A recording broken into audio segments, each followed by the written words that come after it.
Jangan lupa subscribe YouTube channel Metro TV News dan jangan lupa nyalakan notifikasinya.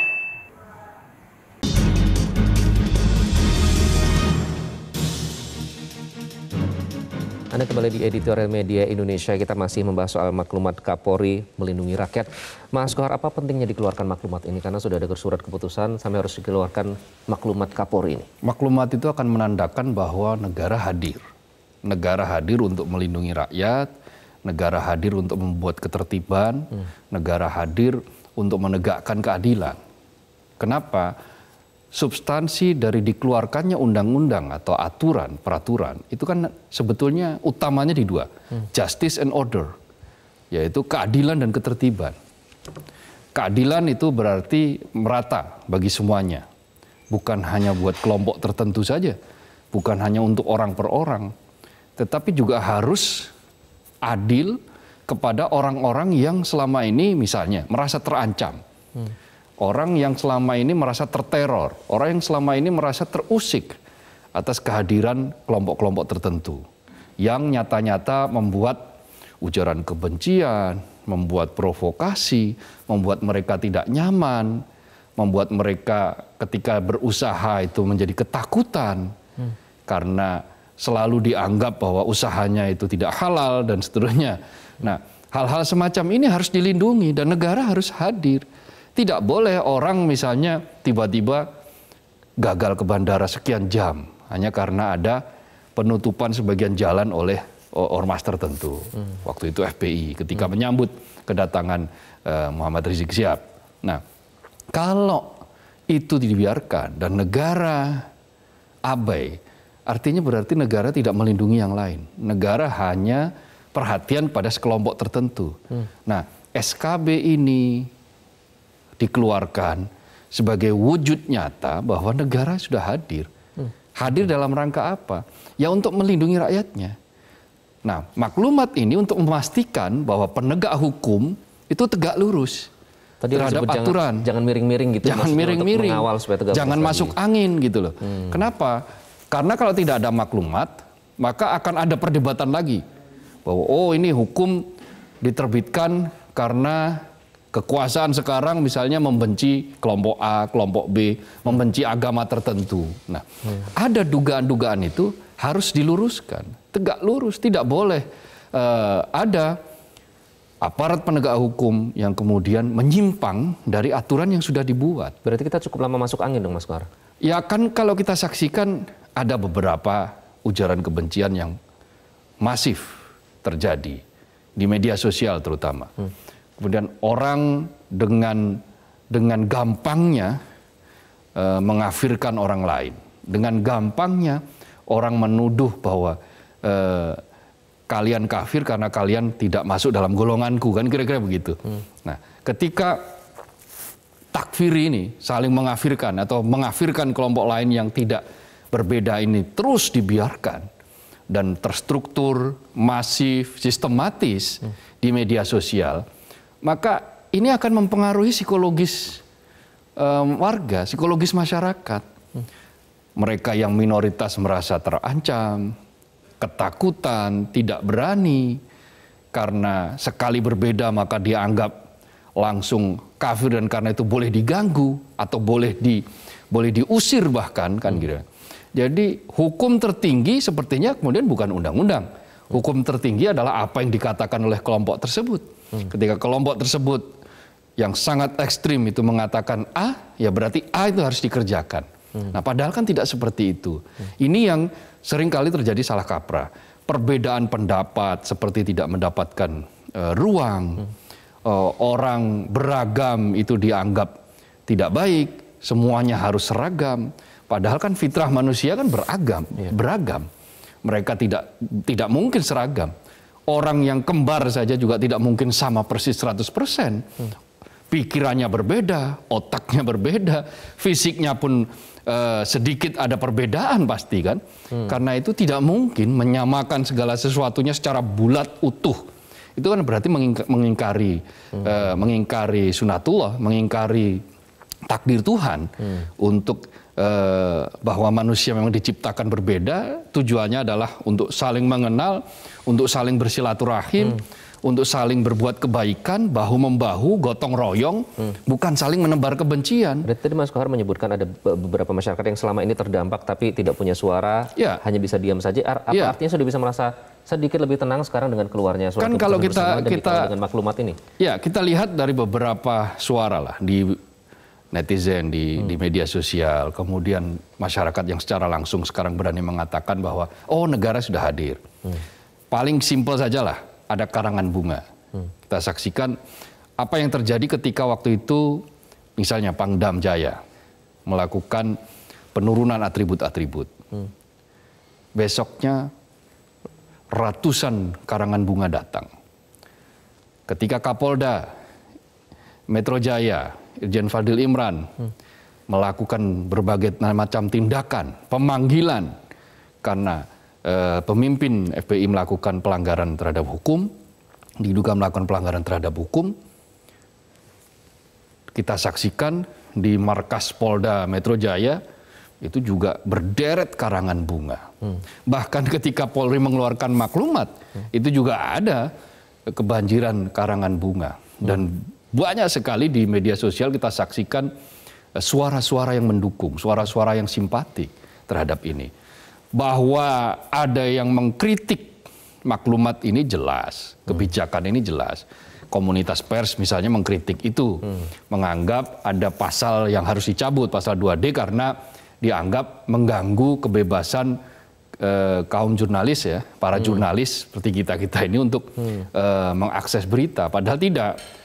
Justru tetap bahwa jurnalistik, jurnalis, wartawan tetap dilindungi, tetap menarik, memberikan ada pagarnya Undang-Undang Dasar. Nah, ini juga kritik yang masuk begitu yang muncul. Apakah ini berarti mengekang kebebasan demokrasi? Sama sekali tidak. Kalangan pers. Nanti kita akan bahas lebih lanjut ya di segmen selanjutnya. Nanti di segmen selanjutnya kami juga akan undang Anda pemirsa untuk bergabung, memberikan opini Anda dalam editorial Media Indonesia melalui nomor telepon di 021 583 99 100. Dan tetap bersama kami harus sudah terlebih dahulu, tetaplah di editorial Media Indonesia.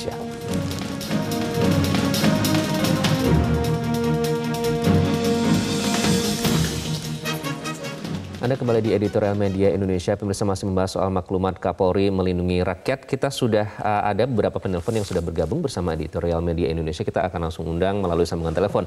Ada Pak Edward di Curug Bengkulu. Pak Edward, selamat pagi. Silakan Pak Edward. Selamat pagi Media Indonesia. Apa yang disampaikan, apa yang dilakukan oleh Kapolri dengan membuat maklumat yang merupakan instruksi langsung kepada bawahannya dan himbauan kepada masyarakat. Ini sangat kita apresiasi, merupakan penunjang atau penegasan dari keputusan pemerintah membubarkan FPI kemarin. Apa yang dirasakan selama ini, seperti yang disampaikan Bung Kohar, sebagian besar bangsa Indonesia itu merasakan manfaat yang besar dengan pembubaran FPI, karena mereka merasa selama ini bangsa Indonesia dengan apa yang dilakukan provokasi itu memecah belah bangsa, sampai bangsa ini sampai hubungan kekeluargaan terputus gara-gara hal yang begini. Nah, mudah-mudahan dengan ada tindakan-tindakan yang begini yang dilakukan oleh Kapolri membatasi semua gerak FPI dan membubarkan FPI ini, bangsa Indonesia akan kembali bersatu dalam melaksanakan pembangunannya. Ada hal penting yang ingin saya sampaikan, bahwa kita sudah berapa banyak korban yang harus kita buat dalam melaksanakan pemberantasan wabah corona, tapi jangan dibebani lagi dengan hal-hal yang tidak perlu sebenarnya. Harusnya bangsa Indonesia ini bersatu untuk menunjang program pemerintah. Seperti yang dikata Bung Kohar, Ormas itu adalah organisasi masyarakat yang tujuannya menyatukan masyarakat untuk menunjang program pemerintah dalam membangun bangsa, bukan memecah belah bangsa dengan dalil-dalil yang tidak relevan gitu loh. Bukan mencari dalil-dalil pembenaran. Saya sesalkan ada beberapa tokoh politik, tokoh senior, Amin Rais, Fadlizon. Kalau Amin Rais wajarlah, karena di partainya sendiri dia sudah nggak kepake, dia terbuang. Dan yang Fadlizon ini, saya minta Prabowo mengambil tindakan dengan Fadlizon ini. Apa yang dilakukan Fadlizon sangat merusak tatanan berbangsa. Dia sebagai anggota DPR, wakil rakyat, harus menyuarakan suara rakyat, bukan menyuarakan aspirasi pribadi untuk elektabilitas dia. Kita harapkan begitu nanti. Nah demikian Pak, semoga bangsa Indonesia ini sadar bahwa persatuan dan kesatuan yang bisa membuat bangsa ini maju, bukan perpecahan. Baik, itu harapan kita bersama. Terima kasih Pak Edward sudah memberikan opininya dari Juru Bengkulu. Selanjutnya kita akan sapa Pak Ramadan di Jambi. Pak Ramadan, selamat pagi. Bagaimana Anda memandang maklumat Kapolri kali ini, Pak Ramadan? Assalamualaikum warahmatullahi wabarakatuh. Waalaikumsalam warahmatullahi wabarakatuh. Terima kasih Metro TV memberi kesempatan kepada saya untuk berkomentar tentang maklumat Kapolri melindungi rakyat. Izinkan saya berterima kasih kepada Bapak Kapolri yang telah mengeluarkan maklumat melindungi masyarakat daripada perpecahan. Tentang pembubaran FPI, saya berpendapat begini Pak Iqbal. Keteladanan itu disuruh oleh agama. Kita berada dimanapun dalam keluarga, kepala keluarga harus memberi teladan kepada keluarganya. Sebagai pemimpin ormas, hendaknya segera memberi teladan kepada ormasnya. Keteladanan itu adalah keteladan yang baik. Kalau yang mencerca pemerintah, mengadu domba, itu bukan keteladanan. Itu dilarang menurut hukum agama apapun. Mari kita dukung maklumat Polri, kita terima maklumat Polri, kita dukung bersama, membangun negeri ini bersama-sama, bukan sendiri-sendiri. Terima kasih Metro. Assalamualaikum warahmatullahi wabarakatuh. Waalaikumsalam warahmatullahi wabarakatuh. Terima kasih Pak Ramadan dari Jambi. Selanjutnya kita akan sapa Pak Vence bergabung dari Manado Sulut. Pak Vence, selamat pagi. Selamat pagi Bung Iqbal. Assalamualaikum Pak Kohar. Waalaikumsalam. Jadi begini, ya sebetulnya kalau saya berkaitan dengan maklumat Kapolri untuk melarang organisasi masyarakat yang jelas-jelas sudah memberikan dampak negatif kepada bangsa dan negara. Tetapi barangkali Bung Iqbal, Pak Kohar, saya kembali. Konstitusi kita mengatur bahwa setiap warga masyarakat itu diberikan kebebasan untuk berkumpul, berserikat, dan mengeluarkan pendapat. Tetapi sebagaimana yang disampaikan Pak Kohar tadi, ya artinya bahwa kita diberikan kebebasan tetapi bukan sebebas-bebasnya. Artinya punya kewajiban dan hak bagi kita sebagaimana diatur oleh undang-undang, setidak-tidaknya ormas ini harus berjalan seiring dengan kebijakan-kebijakan pemerintah. Tetapi kalau ada ormas yang seperti teman-teman tadi katakan, sudah jelas-jelas mengujar kebencian, memfitnah, lalu membuat hal-hal yang bertentangan dengan pemerintah, nah ini perlu diperhitungkan. Nah, saya sebagai warga masyarakat tentunya memberikan apresiasi kepada Kapolri sekarang ini yang sudah memberikan maklumat bahwa organisasi terlarang sejenis FPI ini sudah memang harus dihindari oleh masyarakat. Nah, sebetulnya ke depan tinggal tergantung kita Pak. Bagaimana kita mengkonsumsi berita-berita atau apa yang disampaikan oleh kelompok-kelompok masyarakat termasuk ormas ini untuk kepentingan yang baik atau tidak. Artinya bahwa kita juga masyarakat harus dibatasi dengan kita jangan terlalu banyak mengkonsumsi konten-konten yang akhirnya merusak tatanan kehidupan berbangsa dan bernegara. Nah inilah yang harus dipahami juga oleh masyarakat. Jadi kalau kita berbicara tentang membangun organisasi, ya silakan saja karena memang sudah dilindungi oleh undang-undang. Tetapi ya wong kita harus milih organisasi mana yang baik dan organisasi mana yang tidak baik. Itu barangkali Bung Iqbal. Selamat pagi Pak Tuhar. Ya, baik, terima kasih Pak Vence bergabung dari Manado. Selanjutnya kita akan sapa Ibu Hani Moniaga dari Jakarta. Ibu Hani, selamat pagi. Silakan. Selamat pagi, Assalamualaikum Pak. Namo Buddhaya, salam sejahtera selalu. Terima kasih Metro sudah memberikan awalan tahun baru ini dengan topik ini. Saya sebagai warga DKI dari zaman sebelum Bang Ali, saya sangat merasa gusar sebetulnya dengan segala gangguan-gangguan yang ditimbulkan oleh ormas itu di Jakarta. Kami itu saya cek dengan warga Jakarta, bosan Pak. Yang kedua, keputusan maklumat ini sudah benar, sangat benar. Sayang terlambat, tapi nggak apa-apa. Rakyat itu dukung Pak. Ke depan, sebaiknya tidak perlu lagi ada urusan ormas-ormas yang mengatasnamakan agama. Karena agama itu urusan pribadi masing-masing. Kalau satu bikin ormas membela agama ini, lantas kalau semua agama kepercayaan bikin mau jadi apa negara ini? Ingat, belajar sejarah. founding father kita mendirikan NKRI bukan dari dasar agama. Didirikan oleh seluruh suku, Pak. Itu yang merasa suku Arab juga tidak perlu diagung-agungkan. Karena dia juga non-pribumi. Ya, ingat, budaya Indonesia harus dipertahankan. Saran saya sebetulnya, kalau mau bikin, ini dibubarkan, tapi nanti bikin baru lagi. Forum Pemersatu. Nanti semua agama bikin juga. Mau jadi apa negara ini?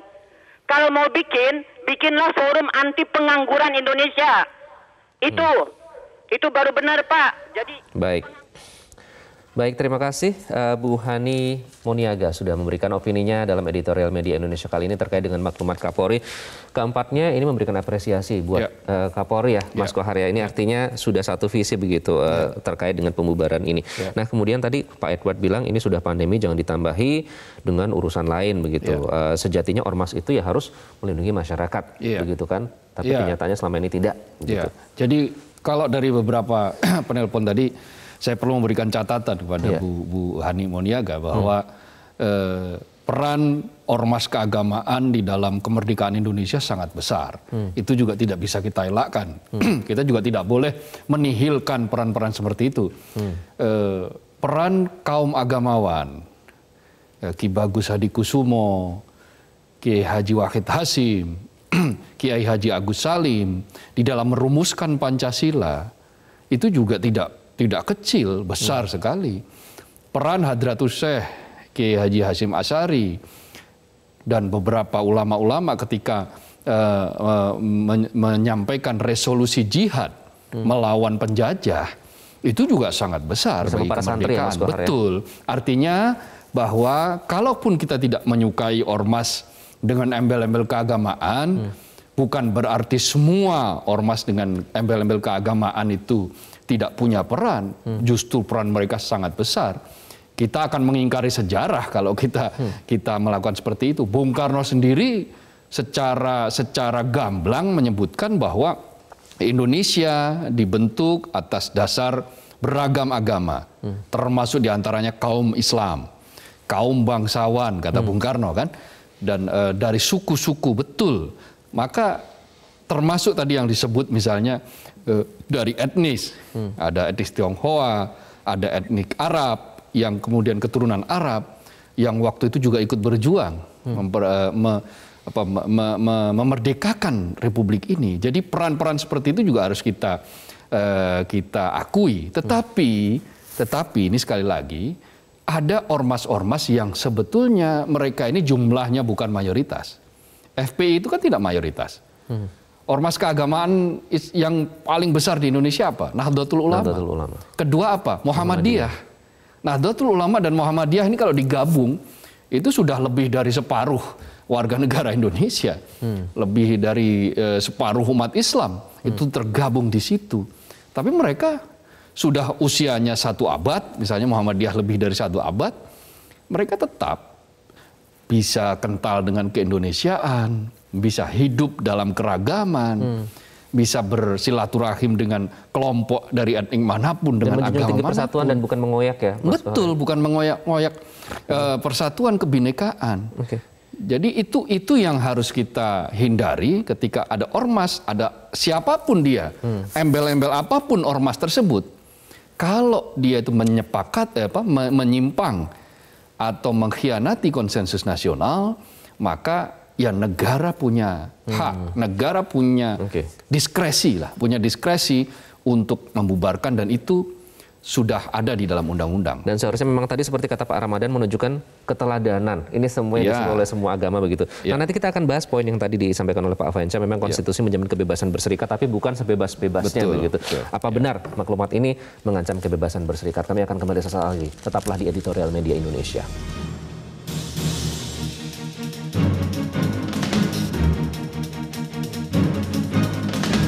Anda kembali di editorial Media Indonesia, masih membahas tema soal maklumat Kapolri menjamin rakyat. Tadi ada menarik ini dari Pak Fenca ya, Mas Kohar menyatakan bahwa memang konstitusi menjamin kebebasan berserikat, tapi ya bukan sebebas-bebasnya, apalagi kalau sudah dilakukan misalnya melakukan fitnah dan lain-lain begitu. Nah, apakah benar kritik yang bilang bahwa ini mengancam kebebasan demokrasi begitu? Satu pihak, beberapa kelompok itu menggunakan dalil Undang-Undang Dasar 45 pasal 28F yang menyebutkan bahwa setiap masyarakat itu berhak untuk memperoleh informasi, berkomunikasi dan seterusnya. Tetapi jangan lupa bahwa pasal 28 itu kan tidak boleh kita pahami secara parsial gitu kan. Hanya satu ayat kita pakai untuk menghantam yang lain, enggak.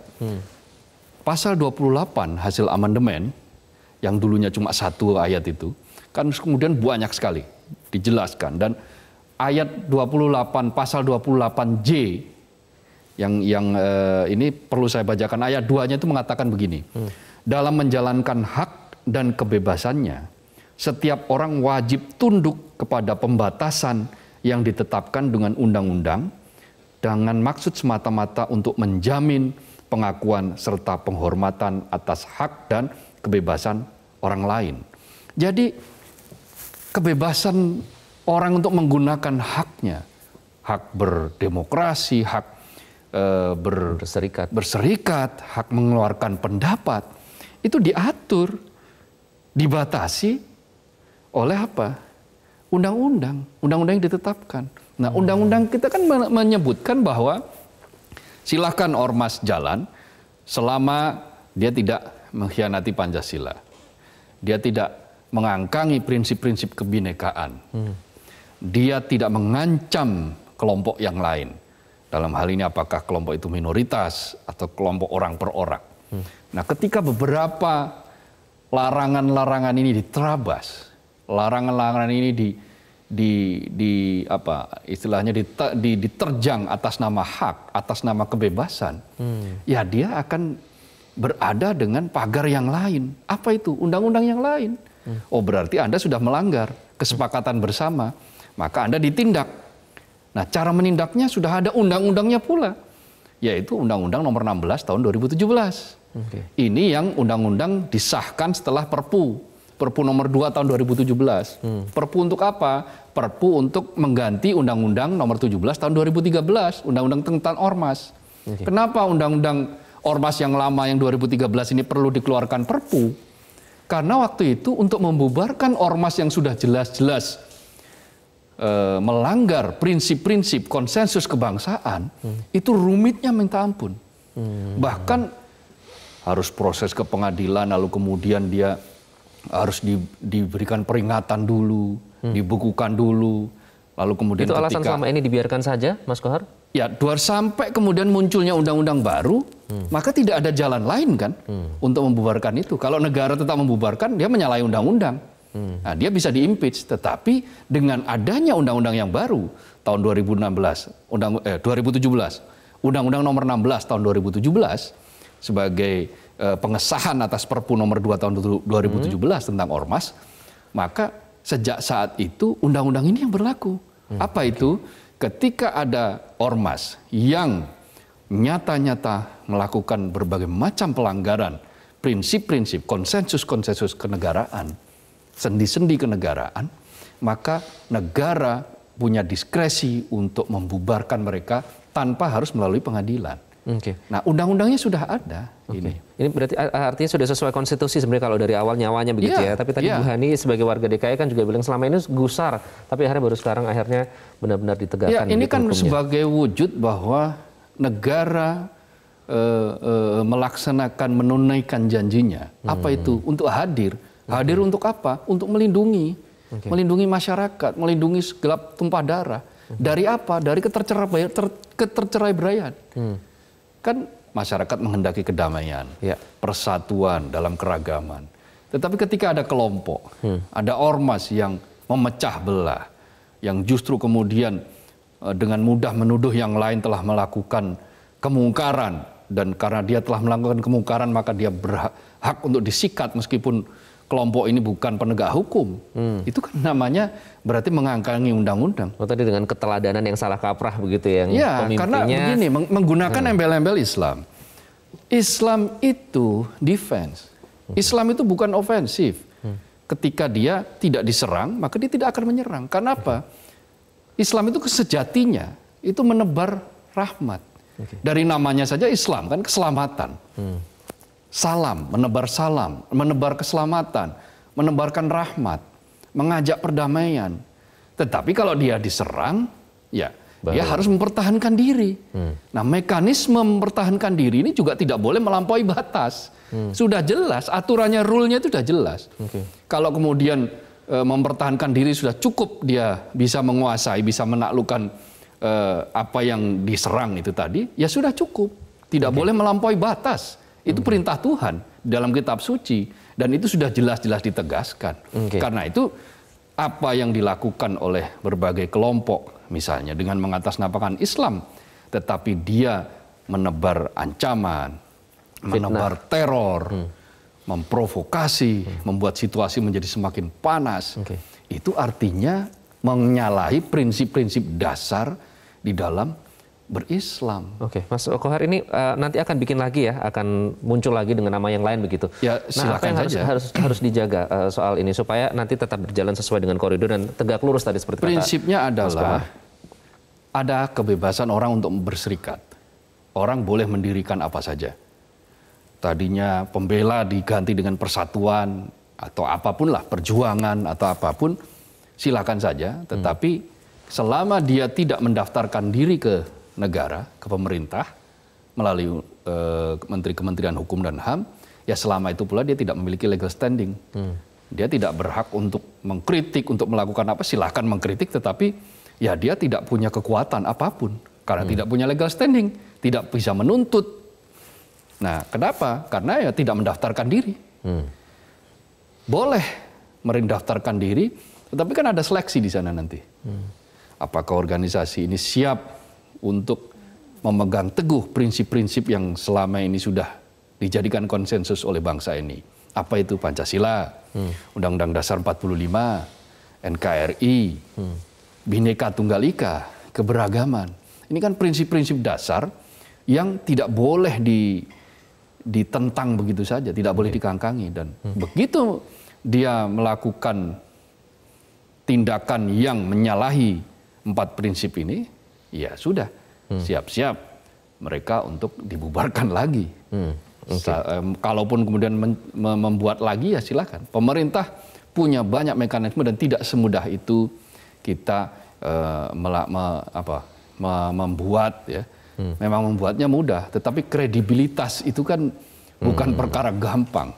Betul. Dan tentunya sekarang lebih mudah dengan undang-undang yang tadi sudah Mas Kohar sebutkan karena jalurnya sudah semakin. Ya betul, karena pemerintah sudah punya alat. Negara itu punya diskresi. Baik. Negara itu harus menang. Tidak boleh ada kelompok apapun itu beyond negara. Baik. Gitu. Baik, terima kasih Mas Kohar. Terima kasih. Nanti kita kawal terus ya, kita juga sebagai media tentunya akan mengawal terus terkait dengan hal ini. Dan pelarangan aktivitas FPI sama sekali tidak ada kaitannya dengan pengekangan hak berserikat. Kebijakan itu diambil karena sepak terjang organisasi kerap mengganggu keamanan dan ketertiban masyarakat. Seandainya ingin membentuk organisasi baru boleh saja, asalkan tidak